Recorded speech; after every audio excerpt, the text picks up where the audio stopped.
Kagulat World, mula sa kalsada ng Quezon City hanggang sa pinakamalalaking tennis court sa New York, muling ginulat ni Alex Ayala ang buong mundo.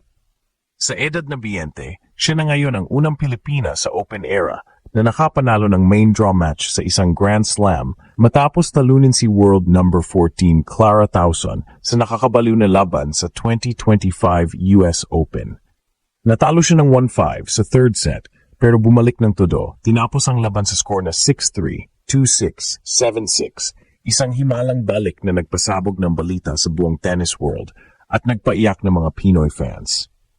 Pero hindi ito one-hit wonder. Bago pa man ang US Open, gumawa na si Alex ng ingay sa Miami Open kung saan tinalo niya sina Madison Keys at Jelena Ostapenko, mga dating Grand Slam champions na sanay sa pressure. Ipinakita ni Ala na hindi lang siya basta underdog, kaya niya makipagsabayan, mag-adjust sa gitnang laban at manalo laban sa mga veterana. Iyon ang klase ng tapang at composure na madalang makita sa isang 20 anyos. Ngayon, nasa world number 50 na si Alex sa WTA rankings, isang matinding jump na patunay na contender status na siya, hindi lang qualifier. Mas matatag na ang kanyang serve, mas agresibo ang baseline game, at mas maayos ang conditioning dahil sa tulong ng kanyang international coaching team. Sa bilis ng development niya, natural lang na itanong ng lahat, Grand Slam champion next season? Hindi magiging madali. Kailangan niyang manalo ng 7 sunod na laban sa loob ng 2 linggo. I-handle ang pressure ng crowd at I-maintain a mental focus laban sa mga top-seeded players. Pero kung titingnan ang trajectory niya, mula junior champion hanggang WTA breakthrough hanggang global spotlight, parang inevitable na ang kasunod, isang Grand Slam title para sa Pilipinas. Alexandra Ala isn't just representing the country anymore. She's redefining it. Ang tanong na ngayon, handa na ba ang mundo sa isang Grand Slam champion na Pilipina? Alexandra Alex Ayala is living proof that the Filipino spirit can thrive even on the world's grandest courts. Sa edad na 20, unti-unti na niyang tinutupad ang matagal ng pangarap ng mga Pinoy na makita ang watawat ng Pilipinas sa taas ng isang Grand Slam stage. After her unbelievable comeback win sa 2025 US Open laban kay world number 14 si Clara Tauson, nagsimula na ang usapan, is the Philippines about to witness its first Grand Slam champion? Hindi biro ang dinaanan ni Alex. Bago pa man siya maging headline sa New York, ilang taon muna siyang nagtiis sa circuit, playing qualifiers, battling through lower-tier tournaments, at humaharap sa mga bansang may mas advanced na tennis systems.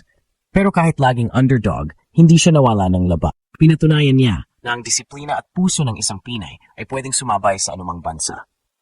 Ang defining moment ay namaagaw niya ang spotlight sa US Open. Natalo siya ng 1-5 sa third set, pero hindi siya bumitaw. Isa-isang game niyang binawi hanggang sa marating ang tiebreak at tuluyang masilat ang kalaban, 13-11. Isang laban na parang pelikula, pero totoo. Sa sandaling iyon, hindi lang siya nanalo. Binago niya ang perception ng buong mundo sa kakayahan ng mga atleta mula sa Pilipinas. Pagkatapos ng US Open, sumabog ang hype sa international tennis community. All praised her for her grit and maturity.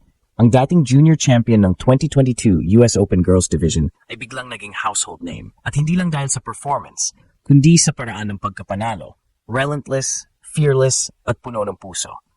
Ngunit para kay Alex, hindi pa ito katapusan ng kuwento. Sa bawat panalo, mas tumitindi ang kanyang layunin. I'm proud to be from the Philippines, but I'm not here just to participate. I'm here to win, sabi niya sa isang post-match interview. Simple, diretso at puno ng conviction. Ngayon, habang papalapit ang 2026 season, lahat ng mata ay nakatutok sa kanya. Ang tanong, paano niya gagamitin ang momentum na ito? Ang sagot ay nasa kanyang preparation, ang bagong training camp sa Europe, ang coordination ng kanyang coaching team, at ang commitment niyang ayusin ang kanyang serve at endurance.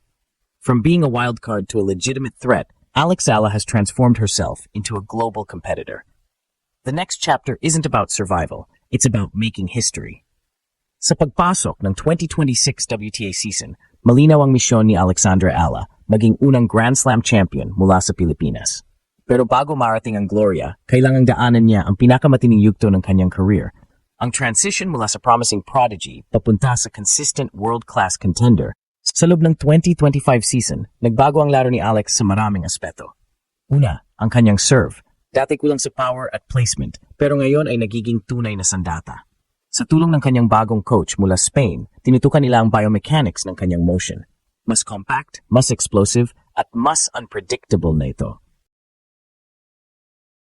Kapag gumagana ang serve ni Ala, napapadali ang bawat rally, isang crucial advantage sa mga hardcourt Grand Slam gaya ng Australian at US Open. Ikalawa, ang kanyang mental toughness. Noon mabilis siyang naapektuhan kapag nakakalamang ang kalaban o kapag nagkakamali siya. Pero matapos ang sunod-sunod na matinding laban sa Miami, Madrid at Roland Garros, natutunan ni Alex kung paano mag-reset sa gitna ng kaguluhan. You can't control the crowd or the opponent. You can only control your next shot, sabi niya sa isang press conference, at iyon ang mindset ng isang future champion. Ikatlo, ang kanyang adaptability. Mula sa clay ng Europe hanggang sa grass ng London, pinatunayan ni Alex na hindi siya one-surface wonder. Ang kanyang footwork ay umangat ng husto at ang consistency ng backhand ay naging calling card niya. Analysts compare her to players like Simona Halep and Iga Swiatek. Parehong fighters, parehong walang inuurungan. Ngunit higit sa lahat, ang puso ng isang Pilipina ang tunay na sandata ni Ala.